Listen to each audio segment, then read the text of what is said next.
नमस्कार मु दुशासन पृष्टि आज आपण मानक स्वागत करुच्ची स्वर्ण न्यूज को जे सफल को केउ भली भाव रे सफलता सीढ़ी रे चढ़ाई विफल सरकार। आम ये कहूँ जे सफल कंपानी की सफलता सीढ़ी रे चढ़ाई देती ओडिशा सरकार वर्तमान विफल अच्छा। हाँ दर्शक बंधु आज आम आपको देखु जे जो गुटखा तंबाकू गुड़िक ब्यान होती ये वास्तव में केते ब्यान होती ना कागज पत्र रे ब्यान हो जाइए बेपारी मानू मालामाल करा जाइए जहाँकि साधारण आलोचना होची ये सरकार गोटे प्रहसन।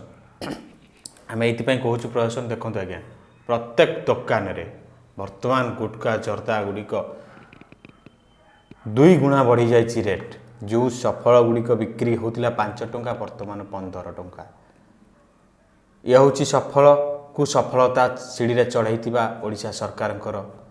भितरिया भेटी ए कथा आम कहूँ साधारण आलोचना हो कारण आपण मैंने भी देखुवे जे सरकार जेबे ठारू ब्यान कले दोकानी माने केते ब्यान कर दोकानी प्रत्येक दुकान रे गुटखा बिक्री होची या प्रति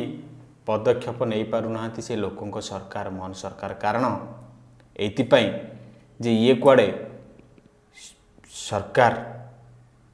जर्दा कंपानी एवं स्मोकिंग सिगरेट कंपानी एवं जेते सबू रोची गुटखा तांकू भितरिया भेटी देइछथि बोली ए कथा आमे कहूना साधारण आलोचना होची कारण आपण वास्तव में देखंतु आमे भी मध्य देखैबु मानकु जे केउ भली भाबरे कला बजारी होची एवं एठी प्रशासन नीरव रक्षा करिसेंती एवं जो सरकार या प्रति गाइडलाइन गुड़िक बाहर करुछंती ताकू सठिक भाव तुले पारुनाहांती। एथिपाई आम कहूँ सठिक भाव तुले पारुनाहांती एवं कला बजारी मान वर्तमान जहाँकि कला बेपारी माने एवं कला बजारी वर्तमान धुमाधुम चली गुटुका। हाँ दर्शक बंधु ये हूँ से ओडिशा सरकार पदक्षेप एवं गुटखा को बैन करथिबा गोटे स्वागत योग्य जेतेबेले ओडिशावासी मैंने अनेक खुशी अच्छा अनेक भल पाइबा साउंटी देइचंती से लोकों सरकार को मोहन सरकार को किंतु विपरीत पटे देखा गले किछि लोकों मन भी मध्य आलोचना होची जे ये सरकार जने विफल सरकार कारण ये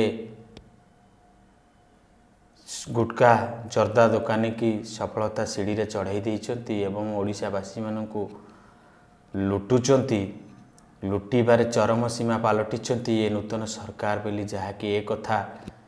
आमे कहूना साधारण आलोचना होची किंतु आमे आपनको देखैबु एवं आलोचना आगामी एपिसोड आपनको देखैबु जे ये ब्यान होइतिबा गुटखा गुड़ी को केते दुकानी माने ब्यान करिसेंती। रहुची जदि आम खबरटी आपनको भल लागुची आम चैनल को लाइक शेयर सब्सक्राइब करने को भूलतु नहीं एवं आपणकर मतामत कमेंट माध्यम जनातु जे गुटखा ब्यान किए करिछि।